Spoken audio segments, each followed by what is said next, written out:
A special part of life, school life. School life মানে special কিছু friends, পরিবারের বাইরে আরেকটি পরিবার, অসংখ্য স্মৃতির একটি গল্প।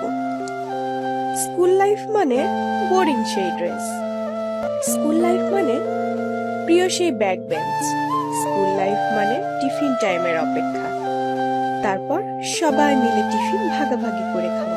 আর এভাবেই কেটে যায় 10টি বছর। আসে টেস্ট এক্সাম, বিদায় অনুষ্ঠান, এর কিছুদিন পরই এসএসসি এক্সাম। তারপরে সবকিছু কেমন যেন এলোমেলো হয়ে যায়, হারিয়ে যায় সেই দিনগুলো। আপন বন্ধুরাও কোথায় যেন হারিয়ে যায়, চাইলেও আর ফিরে পাবো না সেই সময়গুলো। Badly missing those days. School life is the best life.